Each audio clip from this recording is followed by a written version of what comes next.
You know ID in the town all day. ID in the SEA. You know ID in the town all day. ID in the SEA. Hello and welcome to a special episode of the Fabulous Pelton Cast. I'm your co-host Kevin Pelton. And I'm Tristan. I love the serious tone Pelton cast. Somber. Somber. Slightly mixed emotions, but certainly more somber than not somber. As the Seattle Mariners have fallen short in their quest for the first World Series in franchise history, losing Game 7 Monday night in Toronto 4-3 after taking a 3-1 lead into the bottom of the seventh inning, only for George Springer to hit a 3-run home run that proved the difference and extended the Mariners' World Series drought to 49 seasons and counting.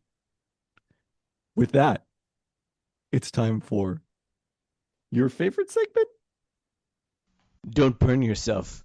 We got Mariners hot takes coming at ya. As we have done for 49 years of Mariners baseball and something like 7 years of Mariners hot takes. Do we know how long that is? No, we looked it up, but do I remember? No, I don't. I've always been doing Mariners hot takes. You can look at the Overlook Hotel, and in the painting, there I am in the Mariners' first season delivering Mariners hot takes. But we say goodbye to Mariners. You don't get that reference. We say goodbye to Mariners baseball in 2025 without a pennant. I get it to be disappointed that it ended the same as was the other 48, but 2025 was inarguably the best season in Mariners history yet. They got to play more games than 28 other teams across the league, and damn it if they didn't make the most of those games. 15 to close out the Tigers, all the way down to the final strike tonight, swing, we'll call it. The thought of watching them try to figure it out for at least 4 more games would have been very, very fun. But this season was for all of us. I mean, like, they had the greatest non-Yankee power hitter in American League history.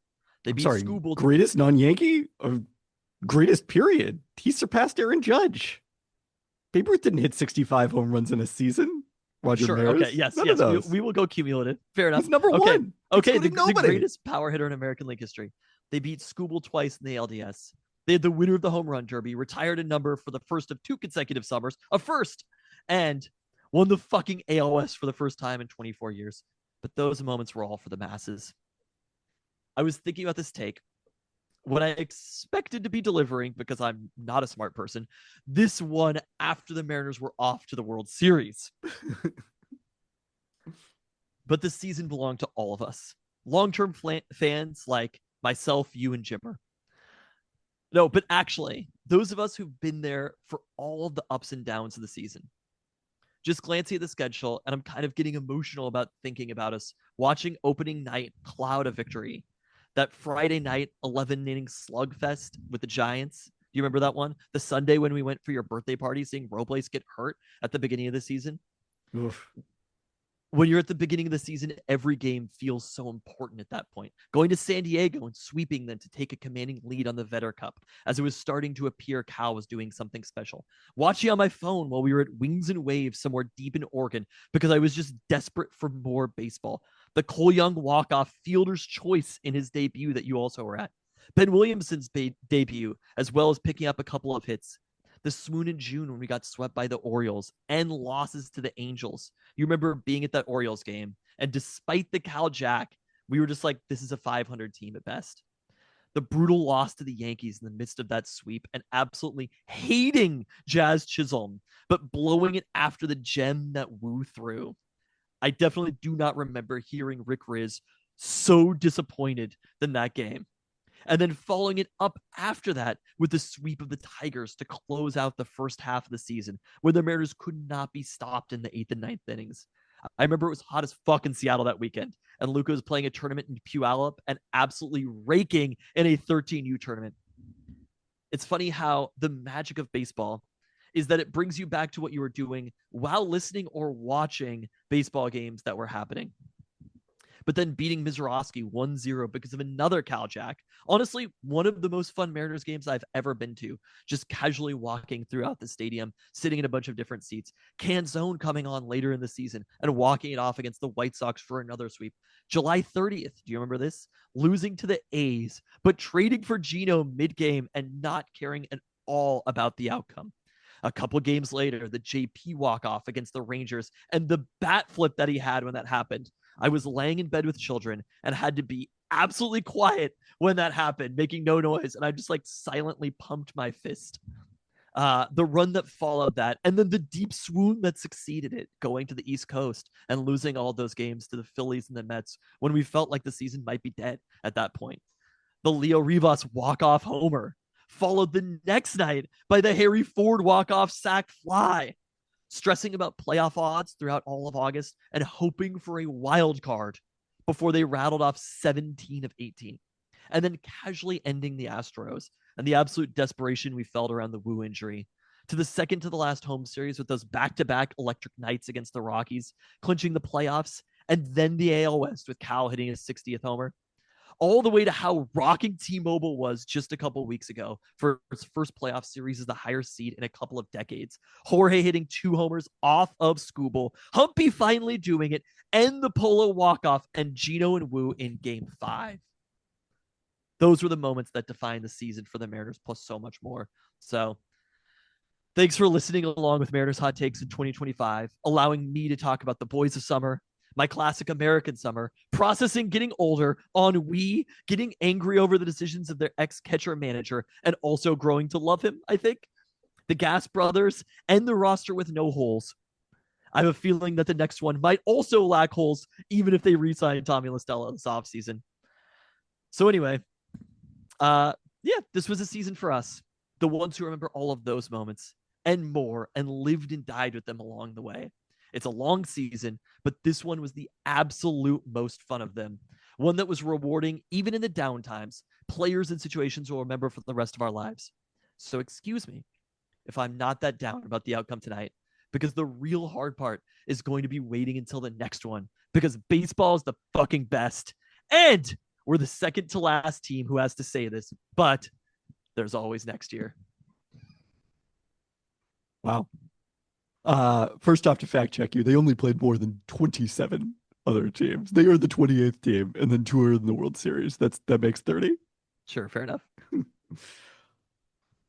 This is not necessarily the direction I was expecting you to go with it. I like it. I mean, when we got to the 9th inning and there was the expectation that they could pinch hit for both Leo Rivas, which they did not, and Rivas had decent at bat and a tough strike 3, as he did so many times in this game. And someone made a joke about pinch hitting Rowdy Tellez, and it's like, man, baseball seasons are so long. There are so many characters that come and go and fade in and out of the roster along the way. And, you know, at one point during the broadcast, it's Joe Davis, right?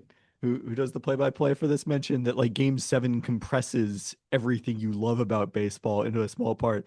And to me, frankly, playoff baseball bears very little relationship to what I actually love about baseball, which is just that it's on all the time, all summer long when it's nice, you know, the best part of the year in Seattle. And then you get to the playoffs and it's 45 degrees and cold and the games are tense and it's a totally different experience than baseball is. Like, for most of the season, baseball is the most casual sport. It's the sport you pay the least attention to. You mentioned going to a game, and your highlight of it was walking around to a bunch of different seats. Like, you would never say that about an NFL game.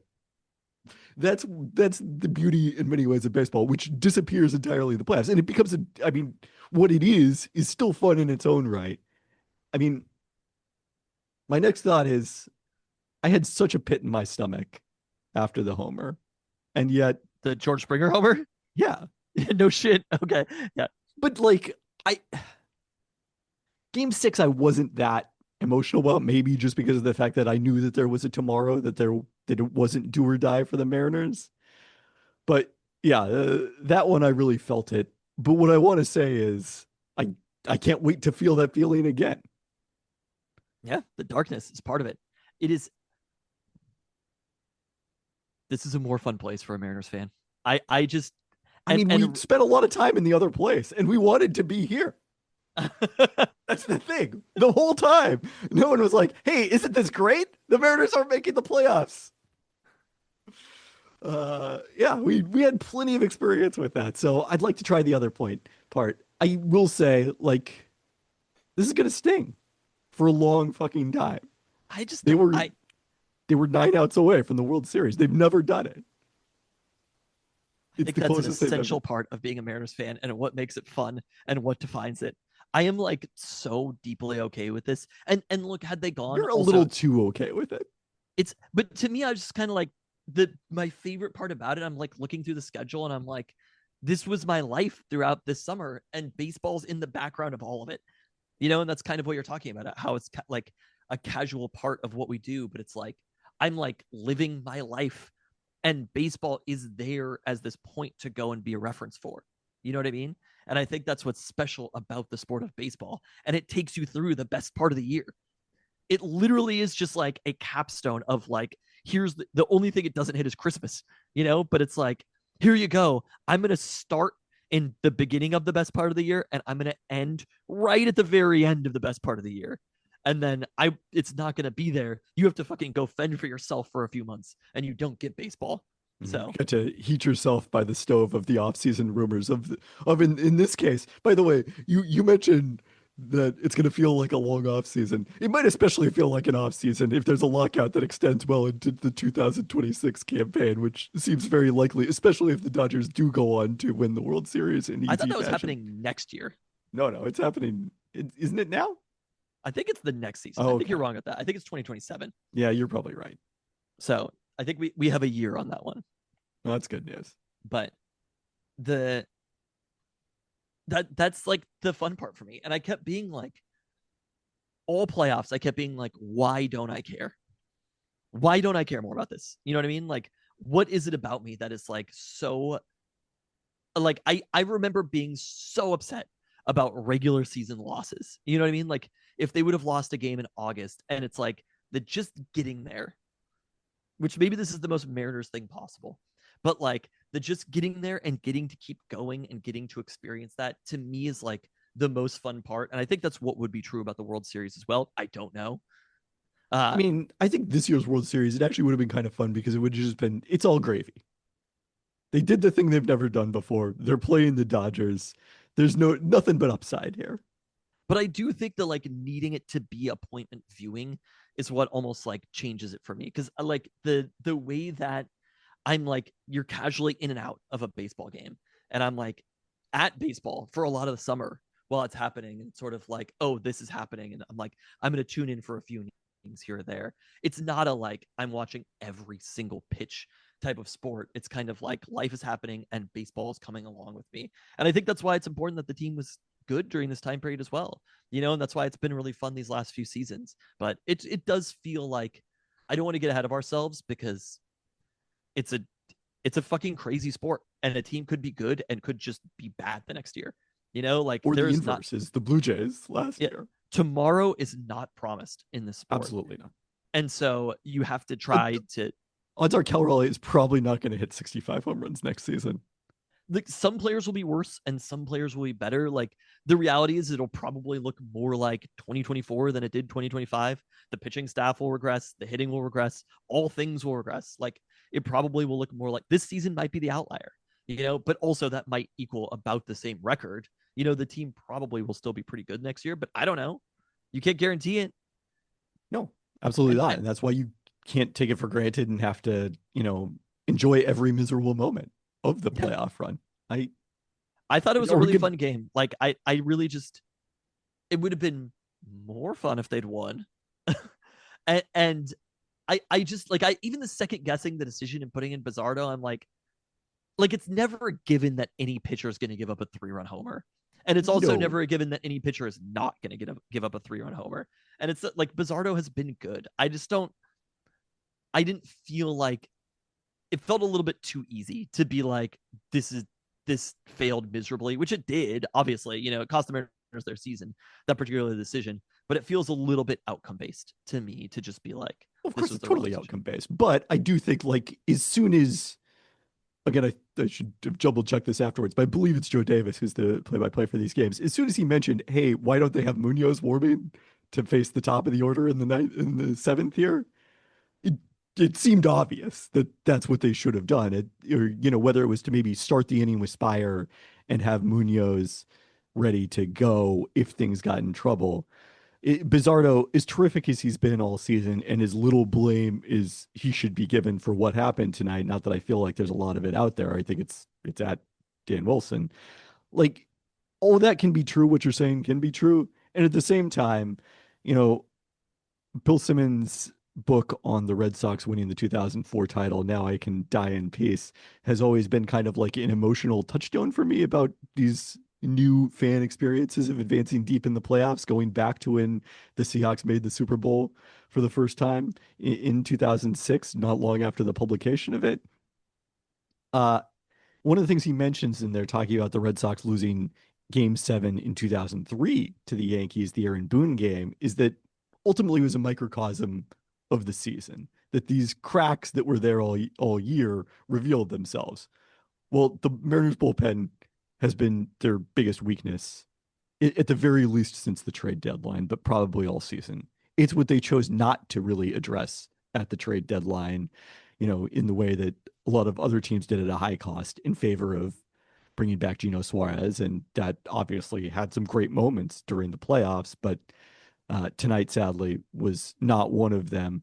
He also Gino also had a hit in this game, and got totally screwed on a 3-2 call that this is he walked. That's like Gino walked on that at bat. I get why he didn't go a little bit more nuts, but like it is interesting he how can't get thrown out of the game. Exactly. Like he had to be pretty restrained there. He hit the line in that one, but it was a ball. Gino walked. But maybe Dan Wilson should have gotten thrown out of the game. That is forever going to be my complaint about Dan Wilson. He's literally just not present as a manager. He's just I don't think that is my number one complaint about Dan Wilson. I think it's more the bunting with JP Crawford to get to Leo Rivas. I think maybe he forgot that JP wasn't hitting ninth. I don't know. When it was bunting with JP. And also, the JP laid down a good bunt for what it's worth. Maybe the first time entirety in history. I thought there was a chance they might go to third on that one, but it got the job done. Dan Wilson is the biggest weak spot of this Mariners team. If you're going to look for the hole, it's the manager. And he, as we will detail later in this very podcast that we recorded earlier, lived a charmed existence for much of this playoffs with some of his questionable decisions working out. Tonight, they came back to haunt the Mariners. And that's the thing that, if you want to see the darkness during the off season, that's going to be the darkness for me. It's not changing, so. No. Nor probably should it change. I mean, I don't think the players would be thrilled if they fired Dan Wilson at this point. I suppose I agree with you about going to Munoz there, but like Munoz did come up and give up back-to-back hits when he pitched in the 8th. Yeah, again, it's no guarantee of success. But if from a process standpoint, who do you want facing George Springer, Eduardo Bizzardo, or Andres Munoz? That's not a question, man. That's like it a legitimate question. It should have been Munoz, but I still think you could expect that Bizzardo is going to give up a 3-run homer. No, again, I agree with that. And I don't think you could expect that Munoz is not going to give up a 3-run homer. Like there's a the difference between those in terms of win probability is maybe 2%. But that 2% matters a lot in Game 7 of the LCS. Exactly. It feels like it matters a lot more, and that's the annoying part about baseball. Is like, I mean, that's like obviously I know the Rays coined the term, right? The extra 2%, but like that's the stuff that Dan is not very good at. But I don't know. You know what I mean? Like, it is hard to tell from the outside of the unquantifiable things of what Dan is good at. So, because the reality is they won the ALDS and they went to the ALCS, like Scott Service never did that. And it's not like the roster is that markedly better necessarily than it has been. I don't know. I think it is. Cal Raleigh hit 65 home runs. Yeah, but the pitching's a lot worse. The pitching was a lot worse this year than it was the previous 2 years. It's somewhat worse. Over the course of the season, I think it was I mean, granted, but they were healthy now. Granted that Kirby and Gilbert were probably not as effective in the playoffs as they might have been in a hypothetical 2024 playoff run. But Scott Service isn't the reason they didn't make a playoff run in 2023, in 2024. Like that wasn't it. The roster just wasn't as good. You think he might have been? I'm saying that we literally do not like I think what we know is that managers don't matter that much, and what they do, the things that they do tangibly do to make a difference, Scott Service is better at those things than Dan Wilson. I don't know, I guess is what I'll say, if there are clubhouse reasons that a manager might matter.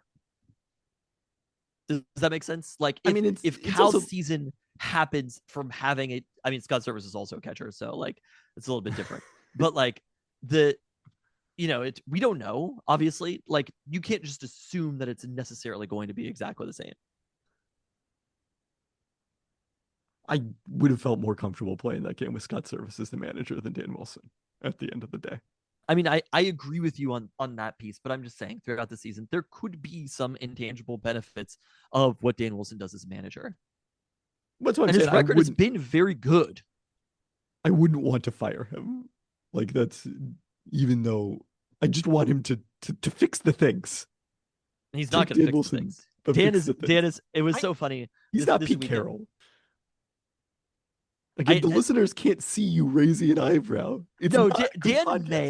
Dan May after this, I'm sure he's probably like, fuck, I should have brought in Munoz. You know what I mean? When he hit the 3-run homer, I'm sure that he probably thought the same thing that we were thinking, which was, fuck, I should have put in Munoz. See, that's so funny when you're talking about the microcosm piece, which was Julio swinging at that pitch, which granted, Julio gets on, like, I don't know, Cal probably just gets out, Like, we know the weaknesses of all these players. Like, a lot of people have seen the highlights, and Julio swinging at that 3-2 slider in the dirt, and I'm just like screaming, and I'm like, it's going to be a slider in the dirt, Julio. But Julio can't help himself, and it's like, what if he helped himself on 2-2? And I was like, he did it. And then 3-2 is like, Julio he just can't, he cannot help himself. That pitch he gets so excited about that one particular pitch, and every single baseball team across the league knows it. So that to me was where it was like a microcosm of the entire season. It's not even to blame Julio. It's just like, we've seen this shit, we have seen that over and over and over again where they were in the lineup. I did think, to me, like, having Leo Rivas in that moment, I was like, I'd probably rather have Mitch Garver here. But again, like, that's, I mean, what you're talking about is like a minuscule, and Mitch Garver probably also strikes out. Yes. Especially against a righty. I do think it's like, there was always that piece in the back of your mind was like, they won't hold this lead. They can't hold this lead for all of the reasons that we've talked about. The Mariners? Yeah. Oh, I thought they were going to. I guess that wasn't in your mind at all. We're very different fans. You didn't think that? I thought they were going to win. I mean, obviously, I simultaneously thought they were going to win and thought that they were going to lose. Fair enough. I mean, there's a moment where it's like, is this season really riding on fucking Eduardo Bizardo, which is his name? But like, what did Rivas hit for the season? I mean, he had 90 at-bats for the season. And somehow had one of the most important hits of the entire season. So 21 OPS. But it does feel to me like, if you're not trusting Leo Rivas in that, like, this, like, riding the hot bat or whatever, which he wasn't hot. He had a bad postseason in general. He literally had one important hit, basically. So the way that they were just trusting him was a little bit like, he's getting on base a little bit. He was walking. Yeah, he was having good at bats. That's where I think tonight was disappointing, is that, in his first 2 at bats, he just was not seeing the ball well. I just don't think it matters. I don't think it matters at all. Obviously, I guess, like, the other big picture thing I want to say is, like, we've talked for a long time about Julio Rodriguez being the timeline, and Julio ended up having an amazing season. Julio, that was my other takeaway from it. Look, he struck out to end the season. Julio is the timeline. Like, I still think Julio is the timeline. I think Julio is a more important player than Julio. than Cal is. I understand why you're saying that, but Cal doing this, and look, Julio's close enough now to his prime. He's going to turn 25 by the time the next season starts. We'll see how the Mariners handle the offseason. This is not going to be an offseason preview pod. We've got plenty of time to discuss their free agents and what they might or might not do, but they have to continue spending. They have to be aggressively going for it because this is the moment. This is what you've been waiting for. And it'll be interesting to see how their prospects sort of play into that because they do have a number of players who next season could be added to the mix midway through, perhaps more impactfully than Cole Young and Ben Williamson ultimately were. I mean, I guess the timeline thing, maybe even more so than this, like who was the timeline in the 90s? Let me ask you, who was it? No, Griffey. But was it? What do you mean? Well, okay, outlasting Griffey was A-Rod for another ALCS. Outlasting A-Rod was Edgar for another ALCS. Does that make sense? Like, wasn't Edgar the timeline? No, because you weren't making the decisions about what to do with the roster based around Edgar. I mean, they kind of were, right? What do you mean? Well, they had like Ichiro for the 2001 season. I mean, the point isn't that if you trade Griffey, I mean, they did make the playoffs the 2 years after they traded Griffey, that you should just like crawl into a shell and rebuild. The point is, I think you should have been aggressive to try to win while Griffey was the best player in the American League. I mean, I think they thought they were, but like, I don't think they were. They traded for Jamie Moyer. They traded for Terry Mulholland at the deadline. They added Jeff Acero in 97.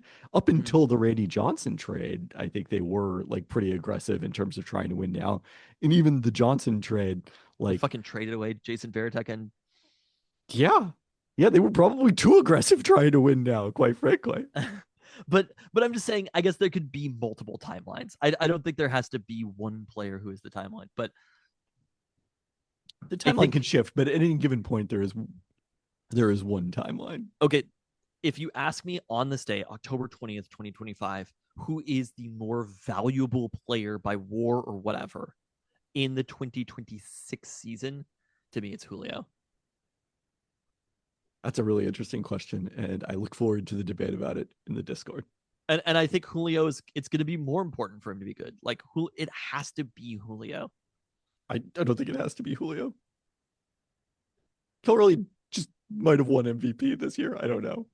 We'll find out that by down the road. I think it's underrated how important Julio is to the franchise, almost. But it was awesome seeing him having such a great game. Like him leading off the game and then hitting the homer.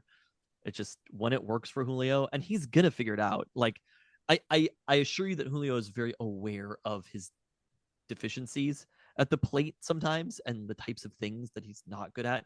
And it's like, I'm sure he's going to be thinking a lot about them and trying to balance doing Julio things while also maybe not striking out on every slider in the dirt. I think that Julio is always going to retain some of the weaknesses, and that's fine because of the fact that the things he does that are positive more than outweigh those. But it was fun to watch him play baseball. And all of them, the whole team. Miles Mastrobuoni, like, I don't know. There was part of me that really thought Dom Canzone was going to pinch hit and hit a home run there. Oh, yeah, no, I believed. I mean, he had the, like, just middle fastball, 95, and I'm like, Dom! How did you not? I'm like, I'm sure, again, the same thing. Dom Canzone's probably up right now thinking about that pitch. I'm sure he is, yeah. And it's just like that in the same way that Dan Wilson right now is probably thinking about, fuck, I should have put in Munoz. I mean, that's the thing about when you lose by one run. Every player on the team is thinking about something. Josh Naylor is thinking about, did I jump too high? It does suck, like some of the moments that could have been, like the JP double play, and just like that, or like the Naylor double play that he got. Like, that's the thing about Munoz. It's like Munoz, I'm going to see what the bat speed was that ball that Naylor caught, but like that was a rocket that he caught. Yeah, for all our complaints about betting average on balls in play luck, it did turn around a bit over the course of the game in the Mariners' favor. Yeah, 105 off the bat. Like that's What is the expected batting average is 590 on that ball that turns into a double play for them. So honestly, like the stuff off Munoz, it was 105, 98, 105. And you know what the George Springer one was? 108. 99.1. Huh. Yeah, Less than almost all of those. I'll be honest, when he first hit it, I didn't think it was out. I didn't think so. I don't know if he thought it was out either. I thought it might be a double. I thought it might be off the wall. I did not think it was out. And then it carried. It's a home run 22 out of 30 ballparks. So, I mean, it was a legit home run for sure. And again, the expected batting average on it was 490. But I don't know if it's something about whether it's the fact that I've been away from watching baseball on TV for 2 weeks, or something about Rogers, whatever. It's the Rogers Center thing. I don't know what you're saying, but I guarantee you it's that. It's a really annoying place to play. But that I just can't judge fly balls off the bat right now. These last 2 games. No, the balls carry there in a way that they don't, and their fans go nuts for every fly ball. But I think maybe that's because they hit a lot of home runs. But like it's a lot of times you can like usually judge it based upon the fans or something, and it's like every ball. There was a fly out that Gino had earlier where I was like, holy shit, and then there's like a weak fly out. So yes, it is a hard place to tell. Yeah, I mean JP had a ground out at 109. Like I don't know. I thought Munoz was like pretty lucky for the most part. Oh yeah, without question. To not have given up a run there. So, but I don't know. Again, it all comes down to it's fucking baseball. Sometimes the ball goes to people and sometimes it doesn't. And that's why it's a really hard sport. That's why you don't bet on the sport. That's why it's a really hard sport to predict. That's why home field advantage doesn't matter at all, seemingly, except for the fact that Gino walked on that at bat and didn't get the call. I'm like against robo umps, but I will say that this series made me more open to the idea. Oh, I look forward to the ABS era. Robo ump overlords. I don't. Okay. I just my pet peeve is calling it robo ump. There's not going to be like a mechanical robot behind home plate that's doing the what was the Enrico Palazzo like strike thing. That would be great. I mean, more of that. That specifically would be great. I feel like it would really, really be tough in the tense environment of a Game 7 of the ALCS. I mean, that's the other part of it. Mariners have never played a Game 7 before in franchise history. Like, they're breaking new ground. Yeah, no, Game 7 is awesome. And how about it? I will say the positive I take from it is like when the Mariners do it, and eventually they will go to the World Series. Over a long enough timeline, all things will happen. We may die. I'm not saying I didn't say we were going to be here necessarily. Okay. Eventually, the Seattle Mariners will go to the World Series, and it will feel all the sweeter because of moments like this.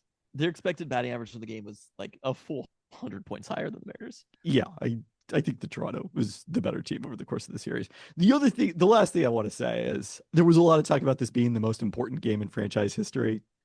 Like, it would have been really important to make the World Series without question. In 1995, they weren't just playing to make the World Series. They were playing to keep the fucking franchise in Seattle.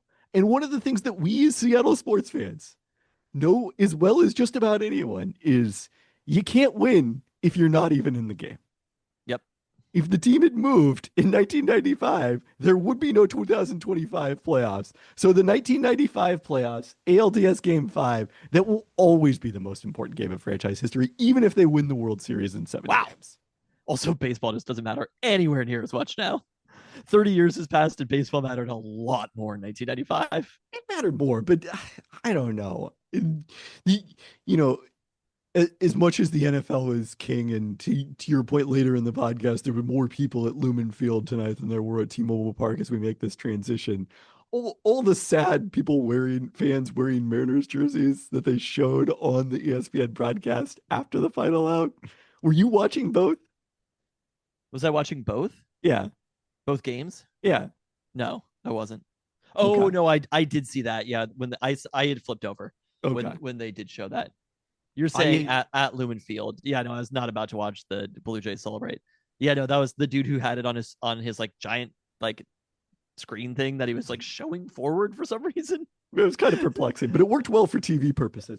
No, it was beautiful. I think that must have been what it was for. But none of those people were like, well, sure, the Mariners lost, but hey, the Seahawks are up 14-0. I mean, What it's the Texans on a Monday night. Like there's a difference between Game 7 of the ALCS and playing fucking CJ Stroud. Like, But I will say it was very nice to have something to take our mind off it, to immediately just be able to switch the focus to the Seahawks game. no, again, we've had a lot of this where it's just like, cool, baseball season's over. It is now fully football season. And I guess as we transition, I don't know if I've quite felt that. And it's been a little bit of like, I think the flow of Seahawks games has been really ugly for like 3 straight weeks. I mean, you didn't get to see that much of the Jacksonville game, did you? Barely even was paying attention to it. Like saw the score maybe once or twice a quarter. They're just, and the Bucks game is not. The Bucks game was a beautiful game to be played. Big W. But more on that later. Haven't people already heard this? No. Oh, I thought this you is posted still the that. emergency pod. Well, yes, maybe some people have heard this, but it has not been officially posted. But this game just like no rhythm to it at all. And you know, by the Truly one of time- the most disjointed football games we have ever watched, and one of the most bizarre. I mean, all that I feel like can be taken away from it is the defense is very good. I took almost still no negatives from the offense. The things we know are Jackson Smith-Njigba is the best wide receiver in the NFL. The defense is definitely legit. And I think Mike Macdonald is so simultaneously great at his job in some ways and also very frustrating in other ways, which is just going to be true with coaches like this. What a unique experience to feel as a Seahawks fan. It is like, and look, if you're signed up for the experience of defensive coach and the defense is great, and then they've turned over the offense to somebody who has figured it out, that is a great place to be. You know, that is a totally fine place to be. But the annoying parts about it, I do think if they go for that 4th down and score on that series, none of the annoying shit that happened after is really even a factor. And at that point, they were basically doubling up the Texans in yards.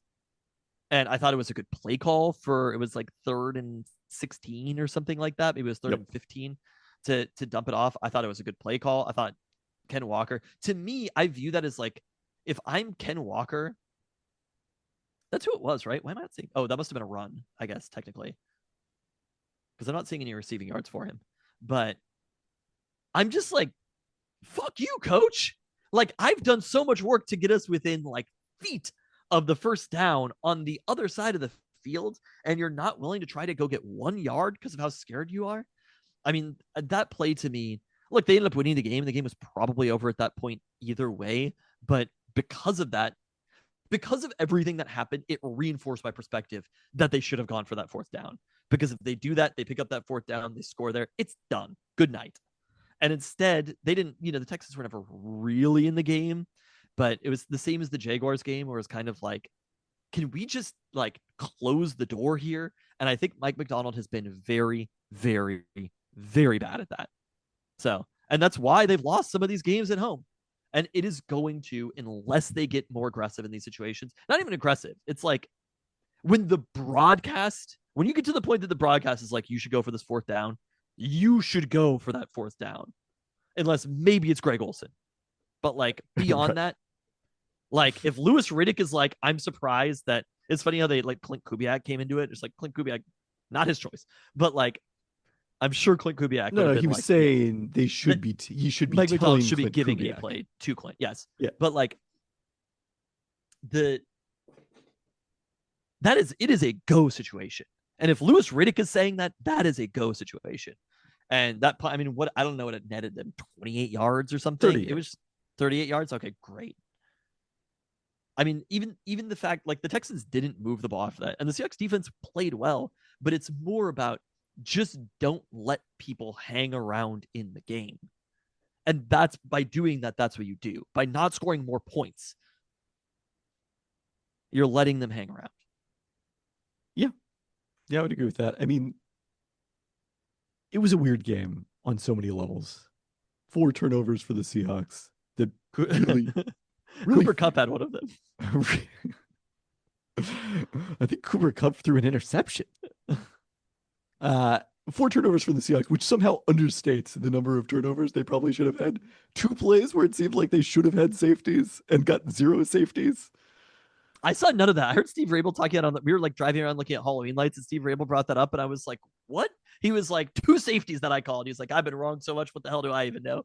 What happened on these 2 safeties plays? Well, the first play, CJ Stroud was tackled in the end zone, and the officials ruled that because he was first contacted, even though he was moving backwards, it therefore is not, because he was first contacted outside the end zone, it therefore is not a safety. And Okay. Mike McDonald tried to challenge it, but because it's a forward progress call, it is therefore not a challengeable call. The other happened, Seahawks recover a fumble by CJ Stroud on a attempt to pass that went backwards while being hit. Seahawks recover the ball, fumble the ball into Houston's end zone, where it is recovered by the Texans. But because the Seahawks had possession of it for a time, it is not potentially We've done that a safety. couple of times this year. So just, yeah, the Cardinals play. Just a lot of very weird plays in this game. At the end of the day, like, the Seahawks ran the ball pretty well. They outgained Houston by a yard per play in this game, despite I mean, kind of the it could game have been state a lot favoring more. Houston. There were points in the third quarter, deep in the third quarter, where they were outgaining them by a lot more. Yeah. And I thought the defense played quite well in this one. Every pass was very, very contended. I think the secondary, like what the secondary is doing without Devin Witherspoon and Julian Love, it's like Ty Okada, freaking dog. I love Ty Okada. Reek Woolen's best game of the season without question. A couple of passes defensed. Yeah. I mean, I feel good about where the Seahawks are at right now. They're the best team in the NFC. You will hear later, I refer to previewing the football games this weekend. There's only football games. The Seahawks are heading into a bye. That's how with it I am on their schedule at the moment. I maybe they're not the best team in the NFC, but they are the best team in the NFC West. I mean, And They're- the only were- other competitor is the Lions, in my they opinion. were number 1 in DVOA. They're probably still going to be number 1 in DVOA, I would think. That feels about right. I mean, I think the Lions are legit. The Lions are a legit good team. It is funny just looking across the NFC, and I'm like, I don't think the Eagles are good. I don't think that the Packers are good. I really actually don't even think the Buccaneers are good. I definitely don't think I mean, the the Niners Buccaneers are have good. a -1 point differential. No one should think the Buccaneers are good. Yeah, but the difference is everyone thinks the Buccaneers are good. I mean, at some point, I they've don't been- care what other people think. They've been a little ravaged, but like, I am a little worried about Sam Darnold's tendency to occasionally make really, really catastrophically bad plays, like taking the fumble in the end zone as opposed to hearing that one on the radio from Steve Rabel, he's like, Sam, no. It was great. Honestly, it was like, was it similar to the Piper? No, that's really what it White was. Lotus this It's like, season? oh no, Sam. Oh no, Sam. Like, Oh boy. sorry, the other best team in the NFC is, of course, the Cowboys. Oh, So I think the Lions are good. I think I the don't- Cowboys are good. I think don't know the about that Seahawks are Cowboys good. defense. I think the Rams are actually probably good. And I might think that the Panthers are good. One of the Panthers or the Bears, although the Bears are still at negative point differential as well. So it's a very strange NFC right now. Like I it is an would agree with the extraordinarily assessment. hard to read NFC. Yeah. I mean, I guess it's an extraordinarily hard to read NFL in general, but like right now, I think the Seahawks probably should have as good of odds as anybody to win the Super Bowl. I mean, the one complicating factor for them is that the NFC West, the top of it, is so crowded Yes. that their It's- odds of that's- winning the division are lower than, some of these 5-2 teams in other divisions. Well, and also they all have very easy schedules, so they're gonna all like it's not like although all of a sudden that Giants for the for the Niners, like my boy Jackson Dart. I don't know if you saw the end of that game. I don't know if you saw the fourth quarter of that game. I love Jackson Dart. It's my favorite quarterback. Sam Darnold is my favorite quarterback. At Panthers is one that's kind of like maybe. Jacoby Brissett's Cardinals. I'm like, maybe, sure. It seems like Jane Daniels will be playing when the Seahawks play them in November. So yeah, no, I do think because of the schedules, it really is just going to come down to kind of who wins head to head in those games that all the teams play against each other again. Which is bad news because the Seahawks already have a loss in those Yes. head-to-head games. So, Yes. I mean, I think it's a little bit like the classic NFC West where, one of these teams is going to win the division and be in prime position for the playoffs, and then the other two are going to have to be going out on the road in the wild card round, and it's going to be a more difficult uphill battle for them. Yeah. Okay, that makes sense then. I guess as far as odds to win the Super Bowl, that should affect them though in a way that I mean, look, the other teams have people to contend with. Whereas the Indianapolis Colts are 2 games up in a truly, truly atrocious division. I mean, I don't think their odds should be that good because I'm still skeptical about them. But like, plus 92-point differential. Looked pretty good Fair on enough. Sunday. fair enough. I don't know. I feel fine about the Seahawks. That's it. Okay. I think they're good. I mean, I think John Schneider, not that one. Well, look, good news for all John Schneiders, but if we're being Yeah, it was honest, a good 2-0 night for John Schneider's. John Schneider had a phenomenal offseason. Like, just seeing Leonard Williams, how much he terrorizes defenses, it is. I mean, that is. I don't know whether Pete was pushing him to do that or not, but like Leonard Williams has been such an incredible trade and extension that they did. Like all of the D line, it's relentless. It is a relentless defense that the Seahawks team has, and they're still not healthy. Yeah. I mean, So and they have the best receiver in the NFL. and they got him fairly late in the first round. Like that was going to be my original Blue Sky post. This I think was the most popular Blue Sky post in Pelton Cast history. I was starting with there needs to be an investigation of how JSN dropped to 20th in the draft, but then I changed it to how Shane Waldron looked at him and decided that he should be a gadget receiver. Yep, it happens. Shane Waldron did a lot of good things, the Seahawks OC, and he also did that. So yeah, I'm glad the Seahawks it's the second most important position in football. The most important position in football. I will say Ryan Grubb also like figured it out with JSN. No, I'm not saying he didn't. I'm saying, yeah, the Seahawks have a legitimate star on a great contract at the most important second most important position in football, and at the most important position in football, have a guy playing great football on an amazing contract. Yeah. So it's a great place to be in. And Tyler Lockett was released today. I may have said some inaccurate things about Tyler Lockett and Cooper Kupp. I mean, I'm not even like Cooper Kupp has not played that well. You know what I mean? Like the offense has been good, but it's not really largely because of Kupp. But it's literally he's done what the Seahawks needed to do. Is a receiver, is a quarterback, going to need to get in the film room and do some extended study. JSN is just he's otherworldly. You know what? Actually, Cooper Kupp needs to be up at 6 a.m. throwing passes to the other receivers. You know, like I would be kind of fascinated, right? Because DK he had an okay game this week, but like DK's had a pretty good season for where's he at PFF wise? What this would look like if the Seahawks had just kept DK? Is that what you're asking? Yeah, or I mean, obviously they should have drafted Emeka Egbuka, but like PFF DK is 14th right now, and Torrey Horton didn't end up with a catch tonight, but I still feel good about Torrey Horton long term. JSN is number 2 by PFF, who I can't even imagine who number 1 is, but it would have been like a pretty deadly combination of receivers having those two together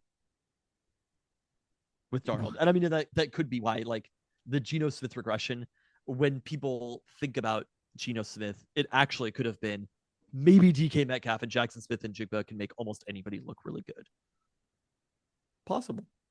In the way that, Joe Flacco, I know to your fantasy dismay, can all of a sudden lead the the Bengals to 33 points against the Steelers and, get Jamar Chase to 161 yards and T Higgins to 96 yards. Like, there could just be some receivers who are able to make quarterbacks look very, very good, and JSN probably is one of those receivers.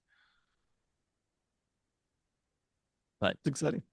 as long as you're not Jake Browning, which Sam Darnold isn't, then you're doing something right. Let's get him the fucking ball. Sam Darnold did nothing wrong. On that note, we've got the rest of the podcast coming for you that was recorded earlier as we talked about everything I missed during the 2 weeks I was in Europe.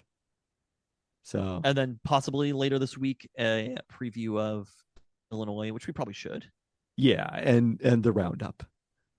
We got to talk about UW men's basketball, a very impressive scrimmage against UNLV. And we're going to do the players to watch. Yeah. Okay. Lots to come. All right. We're back in it. Podcasting is back, baby. Oh, yeah. Wow. What a shocking pair of outcomes in tonight's game. We definitely know. Are we after it? We're this. Yeah, we're after it. Oh, my God. It's going to be emergency pod first, and then second. And, oh, boy, the emotions we are feeling are strong. They might be positive. They might be negative, but they are strong. Honestly, you people say you're afraid of Shohei, but I say, this is me being confident. Has Shohei ever seen Luke Jackson? I mean, possibly. I don't. Wait. Don't really remember the last series of the regular season that well. So Mookie Betts gets a load of Taylor Saucedo. Not on the playoff roster. Doesn't matter. We don't know he's not on the World Series roster. We don't know that there is a World Series roster is the key thing about when we're recording this podcast. But we also needed, I don't know if anyone's noticed, I've been in Europe the past 2 weeks. Did I miss anything? I've almost forgotten how to talk. Oh, no. Yeah, that's how bad it is. Real tough beat from Mrs. Fantasy Genius that you haven't been able to speak the entire 2 weeks and I've been gone. All right, well, let's start by going through the Mariners' experience prior to whatever intense emotions we experienced during Game 7. You have to be done at the top of the hour here so that you can actually go to the Seahawks game? No, I have work. Oh, okay. The Seahawks game doesn't start till 7. Oh, right, of course. But you have to be down there by 5. No, I don't know what I'm going to do. I don't know. Oh, okay. I'm probably going to be leaving at 5 and listening on the radio, which is how intense my feelings about the Mariners are. All right, I'm putting 20 minutes on the clock. We have 20 minutes to talk about the Mariners here. Everything prior to, again, the intense emotions that we have just discussed. Do you want to start with Game 5? Game 5 was really fun. I want to start with Game 2, actually, though, of the American right, because you attended this as well. So let me just throw this out there. Seattle Mariners fans, Seattleites maybe in general, need to toughen the fuck up. Oh, wow. Because it's like there's things that are happening. It's funny because I feel like it's so easy to be confident, but the way that fans get shaken, especially Mariners fans, and I get it. There has been a long time to be shaken as a Mariners fan. But like ticket prices for Game 2, the way that they dropped after losing Game 1, and the amount of people who are just like, it was great to be here after losing a single playoff game was truly shocking to me. I mean, ticket prices always drop before the game, right? They dropped quite a bit. There was a lot of doom and gloom. You didn't remember this because you were in Spain or wherever. There was so much doom and gloom. Was in Seattle leading up to Game 2. Was then on a plane during Game 2, which I was able to listen to.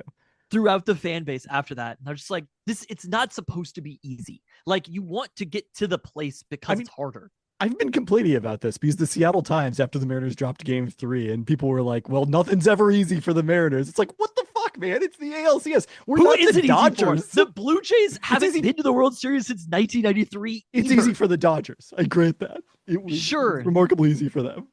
Great. It's easy for the Dodgers, but also the Dodgers, it wasn't for a long time too. The Dodgers famously had for most of I mean this year, yes. I agree that their history is not World Series after World Series. So it's kind of like the idea that you like want to be at a hard place. It's like I tell this to Luca with children's baseball, where I'm like, if it's easy to do, you're doing it wrong. You're not playing the right competition. Like, there is always competition out there that is harder, and you want to play the best competition, win or lose. And so that's what the Mariners did in 2 games against the Detroit Tigers, which they both won against future Cy Young winner Tarik Skubal. I mean, he's also past Cy Young winner, but yes, point taken. Former Seattleite, future two-time Cy Young winner, Tarek Skubal, because in the same way that I was like, has Shohei ever seen Taylor Saucedo? Has Tarek Skubal ever gotten the sight of Jorge Polanco, baby?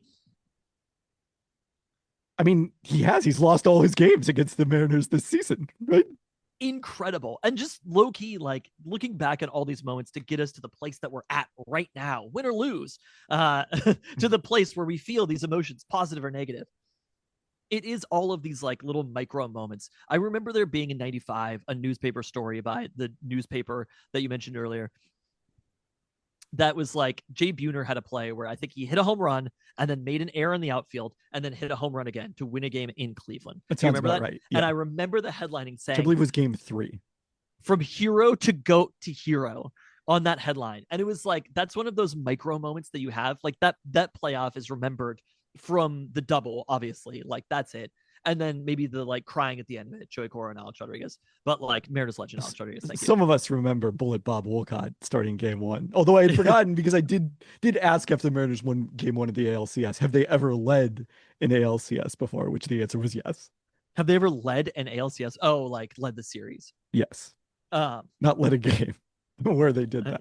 But it was fun to have those moments along the way. You know what I mean? There's like, that is the Jay Buhner game of that ALCS, and game 2. And then interestingly after also were Jorge Polanco games. And so Polo going yard 2 times against Skubal. It was one of those moments where it's like, I think doing stuff, the most fun ways to be a sports fan, for things to happen as a sports fan, are a team being unexpectedly good and also finding yourself in unexpected situations. And so like for game 2, I'm going down there to the Seahawks game against the Buccaneers, which we'll talk about in a second. And I literally, somebody had posted on the Discord, I think, that they had tickets available. And I was like, I'm on the fucking train to go down there. I'm like, the tickets aren't that expensive. I just have to go to the Mariners game, right? I've already done the hard part. I mean, this was so selling them for face value, by the way, because of the fact that they were doing it for friends, not because of the fact that they were down on the Mariners. I know, no, I'm not even saying that, but it was sort of like, that's what prompted me to start thinking about it. Gotcha. And that wasn't complaining about that, but that was like, I got there and I was like, Chris is gonna be game, because that's the kind of friend that Chris is. See, the way you said this in the Discord, I thought that Chris had gotten the tickets and you had gone with him. I didn't realize it was the other way around. No, literally we got there and I was like, we gotta go, right? And we didn't get them from the person on the Discord. We bought them off a third party like ticket app something, because it was just like way cheaper there. Gotcha. But literally I was like, Chris, we got to go to the game, right? And he's like, hell yeah, I'm down. And I'm like, that is the kind of friend you need in your life. You need a hell yeah, I'm down kind of friend, right? And so literally like as the Seahawks game is going on, we're talking about it and I'm like, yes or no. And then I was like, well, I kind of have it scheduled perfectly where the only game I go to is going to be game 5. The Mariners going to walk off, win the series. It's going to be great. Humpy's going to win the salmon run. But then I was like, fuck it. We're here. We've done this. And then at one point, Chris was like, I already told my work I'm not coming in tomorrow, so we have to go. And I was like, that also is the kind of friend that you need in your life. It's somebody who's just going to be like, I already told my work that I am not going to be there. So we buy tickets like halfway through that game. Honestly, the second we did that, the magnitude of the Seahawks game like dropped from small to minute. You know, it was sort of like it was an appetizer for the Mariners playoff game. The energy was great. Winning that game was awesome. It was really sunny out, which is kind of hard to imagine now, even 2 weeks later, just like how it's really become fall in Seattle. The Polo home runs were great. Like the ball down the left field line that Julio hit, how much it mirrored the double. It really felt like there's something happening here, and that sent them back to Detroit. Obviously, that win, and then the big blowout win in game 3 that they had, and it was like, cool, we're doing this in 4. But don't tell your friends at the Seattle Times, because it's never easy in baseball. Obviously, the Mariners get blown out in game 4, a game that they led early, where I was literally just looking for ALCS tickets at that point. I was just like, we're going. It's going to be easy. I was like, we're just going to go see Mariners Yankees in the ALCS. Because I was so convinced in that very moment that not only were the Mariners going to win game 4, and there would not be a game 5, but also that the Yankees, who just won game 3, were going to come back and beat the Blue Jays, and life comes at you fast. Okay, so this brings up one of my favorite movie lines to cite, which is from Kill Bill Volume 1, where Lucy Liu says to Uma Thurman's character, like, you didn't think it was going to be that easy, did you? And Uma Thurman's character is like, actually, for a second there, I did. And that was you. Oh yeah. No, you always have the thought. Also, I have to say, shout out to Neil from the Discord, sitting literally right behind Chris and I at the game. Like, we're talking 47,000 people there. And statisticians could tell us this, better ones than you, like what the chances are that two people would randomly be seated next to each other for this game who happen to be in the same Discord. But I feel like it has to be quite small. Yeah, I think even is compared to the birthday problem, this is a considerably less likely situation. So that also helped. It felt like a moment in the city of Seattle winning that game. And I was like, cool, we've got this. Obviously, game 5 rolls around. It's Scooble. And I just went into the game. Confident isn't the right word. Well, you should But- describe kind of the overall what you were trying to do with Game 5 here, which is to What do you not mean, attend what? Huskies Rutgers by bringing Luca. What do you mean? Right. I don't know. It was explained to me. I don't know if I talked to you about it directly, that it was like the legacy of we were at 1995. Oh, Game yes. 5. Yes. Yeah. I mean, And I you don't want to- know. Luca is the same age now that I was in 95. That's kind of insane. It is, yes. But I was like, that was part of kind of my thinking, where it's like, when you have a child, you have to just go to these moments. You know what I mean? Even if even if it's expensive, even if You it's did- hard, You did forget Like- how to talk. like it's a thing that you kind of have to do, and having those two moments mirror each other. But I mean, that's why I bought game 5 to begin with when Mariners playoff tickets went on sale. But even if I hadn't, I was like, we are going to find ourselves at this game no matter what, like we are going to be at that game. And the most fun thing about it was like leaving the Seahawks game. I will say, what an incredible shit show it was, because you're talking like, what is it, 67,000? I was actually trying to estimate the amount of people who are doing both. The double. My guess was it's like 10,000 people. Maybe that's too high. I think that seems reasonable. It seemed like almost everyone, but the amount of people who were in one corridor between those two games, because the timing literally was like the Seahawks ended and we went into the Mariners, and there wasn't time in between.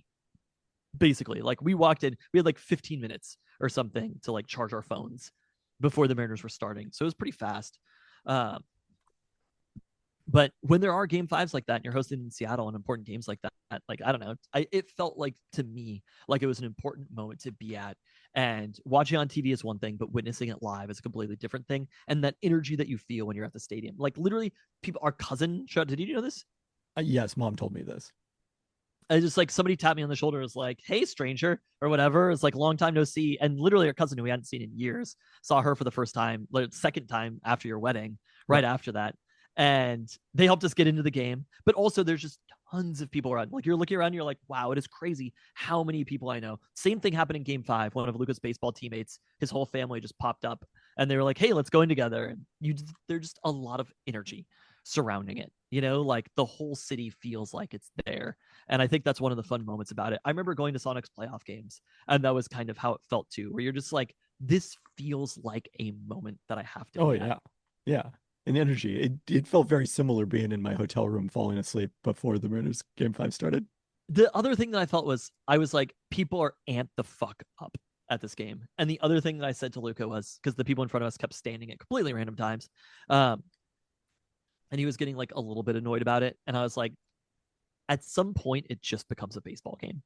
And that was my takeaway in game 2, which is like, the energy that the fans have is a lot, but like you do settle in at some point, and it's kind of just like, this is a baseball game. And that's what happened in this one too. Despite the efforts of people, were excited the whole time, but just as it keeps going on, it's just, that's what a baseball game is. That's like the pacing of it. And it But gets it's not tenser as what a it goes baseball on. game is anymore, because there's the base runner at second base in the regular season. An extra innings game in particular, but I'm even saying like a regulation, like 9-inning game. Like by the time you get to the 5th, 6th, 7th inning, it's kind of like the energy of the very beginning has ended. Like every out feels a little bit less in extreme magnitude. And then when something good happens, you erupt, but you do settle into it. You can't Yes. maintain that kind of energy the whole time. It's true with Right. almost all sports. Like It's true but with then life. you do need to bring it back. And for the Mariners, obviously, like there were moments that it felt very bleak in ALDS Game 5. And there were a few moments where I was like, fuck, we're just going to lose this. Like that's when they went down on the Carpenter homer. And it's like, I don't even feel this way about Vlad Guerrero right now. Kerry Carpenter felt invincible. He felt unget outable in that game. He wasn't. He did get out later in the game, but like the performance that he put together in that Game 5 in particular, it was like, I mean, I knew who Kerry Carpenter was, but it definitely was one of those like I wasn't familiar with your game type moments. Just how dominating he was. He hits that homer, and then I am going crazy. I will tell you, I am losing my fucking mind about Mitch Garver is up. They're doing the pitching change from Skubal because Garver started. They put in Dom Canzone to pitch hit. I'm like, they're going to go to a lefty. I don't know how Dan should have played this differently, but then they pitch it for Canzone. The answer was to pinch hit Luke Raley, who you wouldn't have minded Bernie in that situation. I mean, I don't know if they would have. And this also is before like Canzone Luke Raley has an ALCS. Luke Raley has more extreme left-right splits than Canzone does. I was convinced in that moment that Dan Wilson cost the Mariners the ALDS. Another one of those moments where I was like, there is no doubt in my mind that because he blew Dom Canzone on this, that Dan Wilson just cost the Mariners the ALCS. I almost took a photo of myself sitting there sullen while Leo Rivas was at bat. And then you know what happened next? That would have been a terrific meme had you done it. Darkness was seen, I will tell you. So I'm sitting there just like literally I put my hood on and I'm sitting down. Everybody else is standing. And I'm the only person in the building upset about Leo Rivas being at bat. He obviously gets the hit. They tie the game. The Mariners come back. I mean, some gutsy performances pitching wise throughout the game. It was just one of those games where it's like, I never felt that scared, even though I probably should have at various times. It just felt like the Mariners were going to do it eventually. But I remember feeling that when they were playing the Astros and they lost to the Astros in the 2022 playoffs. When they lost that game, I distinctly remember sitting there every single inning and being like, they're going to walk it off. They're going to walk it off. They're going to walk it off. So that's how I live my life as an optimist, basically, is thinking that it is going to happen every single inning. And then they loaded them up. I will say I was excited about the Polanco hit, but I'd already just been like, the game's over. With the bases loaded? Bases loaded. Nobody was out. There was one out. There was one out, right?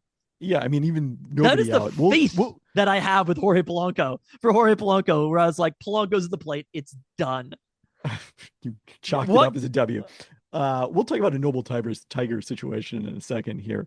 What was Humpy's win like in the stadium? Because you kind of were like, I feel like this might happen at some point. I thought they might have done it. Like game 2, every game you're kind of like, Humpy might do it. How aware were you of this Humpy thing? Because I got to admit, having only attended 2 games this season and missing the salmon run on one of them, I was not really. Do I have to go get my Humpy plush from upstairs?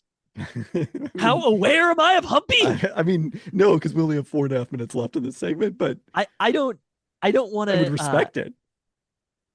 We literally got the Humpy plush from Marco at the Colorado game that we were at, where the Mariners clinched the AL West. Humpy is, it's one of those things where you're like, I hate when advertising works on me, but it was one of those, I'm like, respect. The Mariners did it. Even because of the name, the salmon run, like, and it's a run. I'm like, oh, they fucking nailed it. Yeah, but also it's like, it wasn't like they tried to like take someone else's thing and do it exactly. They put a Seattle spin on something. Yeah, no, they did a beautiful job. The University of Washington marketing department, athletics marketing so bad, has never figured out. So bad. I was telling Luke, I was like, call NFL or professional sports franchises, not NFL teams. Sorry, I take that back. Baseball is good at this. Basketball is pretty good at this. Hockey is good at this. NFL is just too big. It is too big to. Doesn't need it. But like college football in particular, the thing of where he was looking at a list of like top 10 traditions and it's like Mr. Brightside at Michigan. I'm like, motherfucker, how long has that been happening? Like 4 years? Get the fuck out of here with greatest traditions. It's been happening at least for 5 years because it happened when I was there in Great. 2021. That's when the Huskies decided to appropriate A rock All right, band from Las Vegas, Nevada puts out a popular rock song in like 2004 or something that people happen to sing at your stupid stadium. Good fucking luck. In Seattle, we have random. Purple Haze on a team. We have the most famous artist, maybe the second most famous artist from Seattle, Washington. Biggest song has the word purple in it, and you motherfuckers can't get this right. I mean, they do a fucking dance remix like Louie Louie. Fine.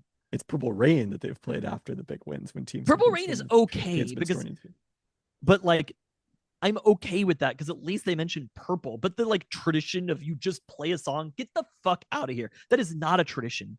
Okay, we don't have time to lose on this. I want to talk about ALCS Game 5. Okay, so Jorge Polanco comes up with a hit.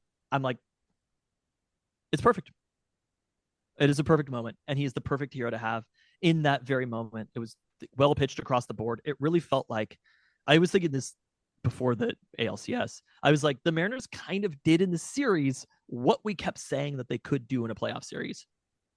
I mean, I don't know, the starting pitching really didn't, but the depth of the hitting? No, I think the pitching, like Kirby went out there 2 times, like Castillo and Kirby went out there and they just shut down the Tigers for a ton of innings in those games. And they managed to beat Skubal because of their pitching, you know, and the hitters chipped away. And that's where in that moment, I was like, they kind of did the thing that people like the Seattle Times or whatever, who don't know that the team actually sucks at pitching and is good at hitting, thought that they were capable of doing in a playoffs. And then in Toronto, it was not that at all. The Humpy win, though, the Humpy win in Game 3 of the ALCS, a mockery of the salmon run. We all agree. It was they tried too hard on that one. They could not bring it back the exact next game, and they were cursed because of it. But I do want to talk about the end of ALCS Game 5 because that game started at midnight Central European Standard Time. We were in Barcelona by that point as the last leg of our journey, and like it's like is this too late for me to stay up the entire time but managed to tried to go to sleep at one point, couldn't fall asleep obviously because the Mariners were playing, and then picked up games casted just in time to see that the win probability had flipped to the Mariners' favored and realized that meant Cal Dumper had homered leading off the bottom of the 8th, and then obviously was locked in the rest of the inning. And I was so convinced it was going to be a Noble Tigers situation when they had the bases. Really? Oh yeah, 100%. Like they were going to strike out, double play. You saw Game 6. We had such emotions that have been replaced by our Game 7 emotions, but there were emotions felt last night. But then to see the fly ball on Gamecast going out, and I'm like, okay, sacrifice fly, did the thing. And then it keeps going and it keeps going. And it legitimately was like watching a home run for me, just tracing the fly ball on That's the awesome. Gamecast. I was just so excited for Gino to have that moment. And that was one of the things where I was like, Gino must feel great in the way that after Game 1, I was like, I'm just really excited for Bryce Miller. And for Gino to have that moment with that clubhouse and to have legitimately, we'll see, knowing where we're at now, one of the most important moments in Mariners history. It's like kind of the rest of the series be damned. We don't need to be like, oh, Gino, like X player didn't do it in this situation or whatever. It's like Gino has a moment now. Gino has one of the greatest moments in Mariners history. It really solidified him as one of the greatest Mariners of all time. Why don't they make the whole series out of Game 5s? All right. We just tried to get through so much. You want to do Seahawks next or Husky football? Let's do Husky football. 10 minutes on the clock. Go. We've got 3 games to talk about here. The only person in the entire city of Seattle who sat at the Mariners game devastated about the first half of Huskies versus Rutgers football. I had to go to the Mariners game, and I cared more about the Mariners game by being like locked in there. Look, it was the right decision. But I am looking at the fucking Gamecast on my phone going insane. After this huge victory against Maryland, I was devastated about how the Huskies were playing. But then it was like one of the greatest quarterback performances in Husky football history. By the end, it just took a second. And That was kind of the moral of the Maryland game and the Rutgers game, and not the Michigan game. Well, Of the three games it that we're did talking take a while. It just didn't take a while for the Huskies. It took a while for Michigan's defense or Michigan's offense, I guess, in that case. Yeah. I will give Michigan no credit, thank you. But Wow. No credit. Bryce Underwood made one good play. He made one throw. It's fine. He did move the ball pretty consistently. Also, I think it should be worth mentioning about the Mariners that they are the farthest they've ever been, and they're without their best pitcher. Well, he did pitch at one point in this series. They Fun have fact. mostly been without their best pitcher. And also, imagine the feelings we felt about Brian Woo's appearance out in the bullpen in Game 7 earlier. This is I classic was- Tristan, though, to spend some of the Husky football time on Mariners. Well, I wanted to spend some of the Mariners time talking about Husky football because I was devastated. And I will say, like, Luca was talking about how it feels like everybody's a Mariners fan. And I was like, more people are going to the Husky game today. And like, we were on the train going down and it was tons of Husky fans and it felt good. It was kind of like, we're all here together, you know? It was one of those, because I wore like, we were going to go to the Husky game after the Mariners game, had it not gone 15 innings. Had That there was the been plan. a Mariners game, a Husky football game after the Mariners game, which there wasn't. No, it's incredible that it happened twice also, that you could like start the Mariners game, have an entire Husky football game, which college football games are not short, and then have that last longer than the football game. That happened both times the Mariners have made the playoffs in the 2020s is incredible. But I was very concerned about losing that game to Rutgers. And it wasn't super wet, but I was just like, what is going on? And then by the end, I mean, I literally just watched it on my Gamecast, just the performance that Damon had. And it's one of those things where like the 400 passing yards, the 100 rushing yards. Yeah, it's Rutgers, but then also I'm like, well, other people play against Rutgers. It's Sure. not like every quarterback does this. And all of those quarterbacks in Husky history, I think that aren't Marcus Tuiasosopo. Did he ever do that? No, he had the 300, 200, but it was the first 400, 100. And I mean, there's not Bullshit. been that many in Big Ten history. I mean, it's All 16, I think, in quarterbacks FBS history. in right? FBS 16 history or 17? have played teams as bad as Rutgers. So for Damon Actually, to considerably worse than Rutgers in most to cases. have done that. I mean, they definitely kept their foot on the pedal, maybe like a little bit more toward the end. But for Damon to have done that, it is legitimately like take nothing away because of who it happened against. All right. Well, I will say maybe not that many worse than the Rutgers defense because they're 134 in FPI efficiency defensively. I mean, part of that is because of what Damon did to them. It's true. So, And part of but it is due to what the Huskies didn't do against Michigan. the Maryland game before then, I wanted to do an emergency pod after, and I told you I have never like the Mariners lost later that night after that Husky game, and I was just like, I could care less. Which I understand people don't have the same priorities as me, but I was fucking floating after that Maryland win to be down the way that they were down at Maryland. And then to have just fought back because it's one of those games. It's like the Seahawks used to play where they would get down. And it reminds me of not the NFC Championship game, the NFC Division game against the Panthers, where it's like, just give me a little bit more, right? We keep dominating at this point. And the Huskies got it. And then also looking back at some of those moments. I mean, you were watching this game, right? Yeah, I saw the entire game. I was here for that. The running into the punter that could have been a roughing, where I was like, there's so many little like micro moments to be like, thank God that happened. You know, like if that had gone differently, the entire game could have gone differently to point two. But the Huskies ended up like, it was such a brilliant performance by Damon in the second half, and he was so untouchable. And the deep balls looked perfect. The first half was truly like, who am I watching against Maryland? I was concerned that Ohio State had broken Damon for good after that first half. It just didn't really make sense. But then when he settled in to have the Rutgers game, and then even Michigan, I'm kind of like, I don't know. It's a hard place to play. Like that's same as, I don't know what the Seattle Times wants to say, but like, it's not supposed to be easy, you know? Yeah, I mean, it's not a harder place to play than Oregon, Watson Stadium, or, you know. I mean, they have 78,000 more fans. Yes, it is a much louder place to play, but I'm saying the combination of It's much harder to Oregon's play than the defense- 2,000 strong at Oregon. Fuck out of here. I mean, he also played at Penn State. You yourself, again, repeatedly highlighted the meaning of that when we've been talking about this season. So I don't know if I'm willing to go that far. I do think like look, Demond Williams Jr. probably isn't the greatest player in college football history. Hold on. Yet. He is still 14th in the country in QBR. It's odd how sort of bifurcated the performances have been in terms of and I would include Maryland from half to half. It's either been elite or really poor for the UW offense with not a whole lot of in between. Not a whole lot of just like, they're doing okay. They're punting every 4 possessions or so. It's either they score every single possession for a stretch or they don't score at all. So my experience on that one, we were flying from Barcelona to London on Saturday night. And then right before takeoff, they come on and say, there is no Wi-Fi on this flight. And I'm like, what? Because I had planned to like follow the entire game on Wi-Fi. I had followed the Seahawks game that way last year on like one of our flight home. And it was actually like kind of awesome because you're not distracted by anything else. You're just paying attention to the game cast.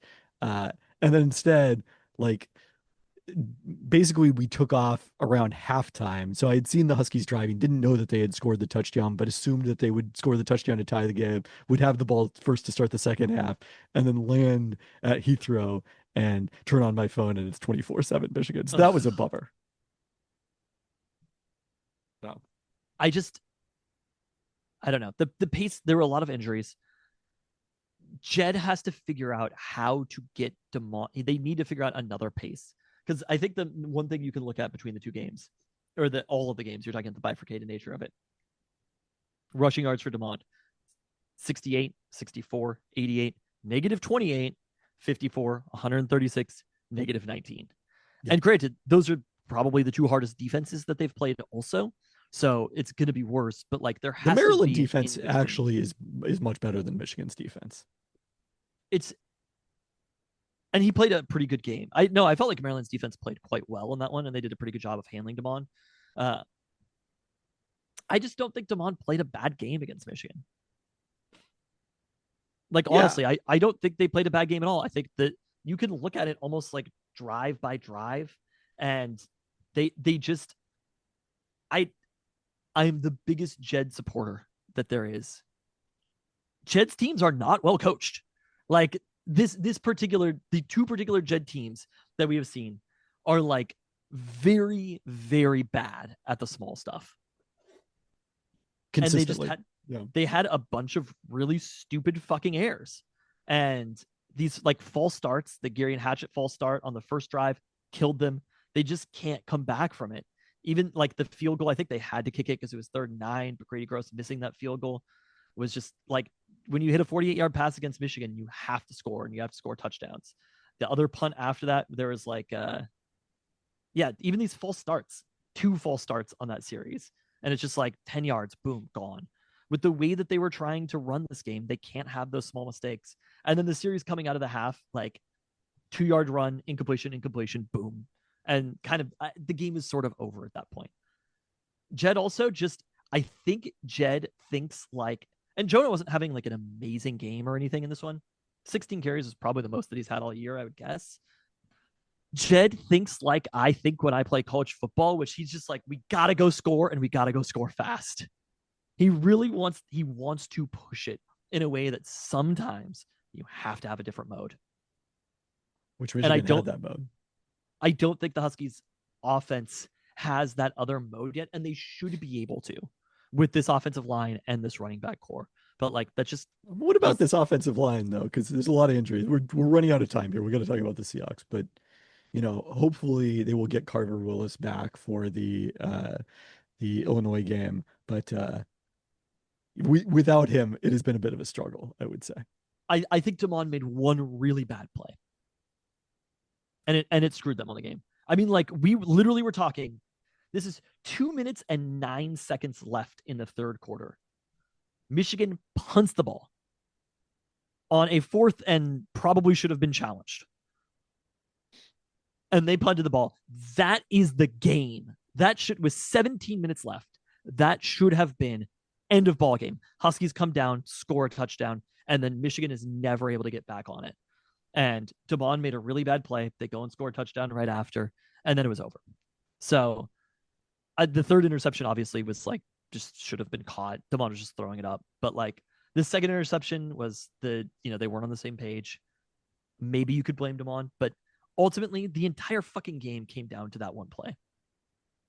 Sherrone Moore lost this game for Michigan, in my opinion. Is that similar to how the Seahawks won against Tampa Bay? Absolutely, they did. All right, Good that's W. our transition. We have 8 minutes. Seahawks. We haven't talked about their last 3 games here, dating, and I have not like actually been able to like watch an entire Seahawks game. Not that I did with this game. That whatever result just happened, because it happened opposite the Mariners, but haven't been able to just sit down and watch a game since the Saints game. So it's been a minute. 8.6 yards per play. That's it. That's all I care about. I don't give a fuck win or lose. It doesn't matter to me. Sam Darnold should be borderline in conversation for MVP candidates. Like the wrong MVP candidate came out of this game. That's what I'll say. And look, they won. Great. Good for them. And Darnold also threw a bad pick in this one. But I'm like, we figured it out, y'all. We have the quarterback of the future right here in Seattle, and he's not that old. Like the person who should be taking a victory lap is John Schneider right now. John Schneider should be going through and retweeting posts complaining about the team choosing Darnold over Geno Smith, which he would do if he was John Elway. But like those 8.6 yards per play against Tampa, I left that game and headed to the Mariners game, and I was like, we're the best team in the NFL. You know, like Baker did all that with Sam Darnold's behind Michael Penix Jr. in. Oh no, he's ahead of him. And what? I misread it. In what possible metric are we looking at? He's behind Lamar Jackson in MVP odds. Oh, in MVP odds. Okay. Yeah, which is funny. I was like, there couldn't be. Darnold didn't even get sacked. Like people were so concerned about the idea that Darnold like can't move in the pocket. It's gonna get sacked all the time. 0 sacks in the game. He just played a like near flawless game against Tampa Bay. And I thought Clint called a quite good game. Like I literally left this one just being like, well, that team's unstoppable, even though they lost. And it's like Baker did that against you could go Nehemiah Thomas in the secondary. It was Nehemiah Pritchett. Or sorry, Nehemiah Thomas. Nehemiah Pritchett. You might be thinking of Drake Thomas, who is the greatest I love linebacker. Drake Thomas.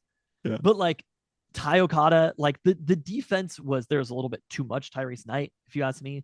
Like, and Reek was out for the end of the game. Like there was just nobody left. And it's like, good for you, Baker. Nice W. But ultimately, the Seahawks should have left that game feeling better than the Buccaneers did. Also, is Baker? Oh yeah, he's plus 375. Wow. Well, that will look either good or bad after their game that starts in about an hour here against the Lions. Yeah, the Seahawks were only 3.5-point favorites against the Texans. That's kind of shocking to me. We'll see how that ages. Oh, against the Texans, yes. And then just went to Jacksonville and had a pretty casual just beatdown of the Jaguars. The Jaguars, I hate to point this out, might not be good. Yeah, but like the 6.4 yards per play to 4, I was like, yeah, I don't know. The Jags kept it relatively close in the end, but it never felt scary. There was no moment where I was concerned about this one. And that's the kind of team that the Seahawks team is. I feel great about where the Seahawks are at. Well, you either did or continued to, or didn't continue to. What else should we talk about in the 4 minutes we have here before your call? Well, how was Spain? We went to San Sebastian before Barcelona. Really loved that on the coast. Beautiful, amazing food. Like the most Michelin. We didn't go to any Michelin starred restaurants, but like the most Michelin stars per capita of anywhere in the world. Yeah, and it was great learning about Basque culture and cuisine in that one. So, the sports related thing that we did was we went to the French national team against Azerbaijan on the last night that we were in Paris, the same night is ALDS Game 5 and Seahawks Rutgers. And I will say, so we went to see the Italian national team because we keep taking these trips during international breaks.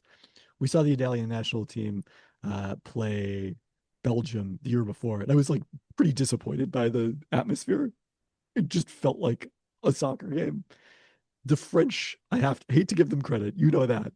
They delivered on the atmosphere part of it. Enormous supporters section in the end zone, singing the entire time, people regularly waving their flags, getting into the Allez Bleu chant. So they came through in that regard. And then Kylian Mbappe searched earlier in the week, realized that he had gotten injured while playing for Real Madrid at the previous weekend. And the French media were all like, well, he shouldn't play. We're playing Azerbaijan. We don't need Kylian Mbappe. And he was like consistent that he wanted to play. Didier Deschamps insisted he was going to play. Not only did he play, not only did he start, he played 80 minutes in this match. Wow. And first half, like France obviously completely dominates possession, has lots of great opportunities, can't convert anything. And then on the edge of halftime, Mbappe just dribbles through the entire defense and ends up scoring. And it was like, that is the moment. That is what I wanted to see. I've never seen Mbappe play in person. So that right there was it. They then added a second goal after halftime. And then we left trying to get back to our hotel when Mbappe went down. It was clear that he was going to get subbed off. And then his substitute managed to score immediately afterwards as we were walking out of the stadium. So they won that one 3-0. Qualifying for the World Cup going better for France than it is for Italy, which is headed in almost all certainty to the playoffs for qualifying, where it'll be 4 teams for 1 spot. Sacre bleu. That's a terrible update. You came back and said how much you liked French culture, soccer. I didn't want to do it. Well, you know I didn't want to do it. I hated every second of it. Okay. So, well, there you go. Well, on that Building note, that's it. Thanks for listening. We're not doing rundown. This is all we're doing. I thought we didn't have time. We're not doing rundown post game. We're going to be experiencing the emotions. Okay. That we Post just game talked about. We do emotion. Maybe we'll do a third pod later in the week to do rundown and preview the football games at the weekend. Also, don't we have to do the NBA players to watch like Thursday night? We do have to do that as well. Yes. I want to hear about your simulation too. All right. Called life. But if only life could be coded in R. I don't know if I would want that actually. I was pretty fascinated. I want to hear about how the Blazers do in that one. Okay. You have your list of 10 players to watch though? No, I'll have to come up with it. Okay. Maybe while I'm watching some games. Okay, sounds good. Thanks for listening. Thanks.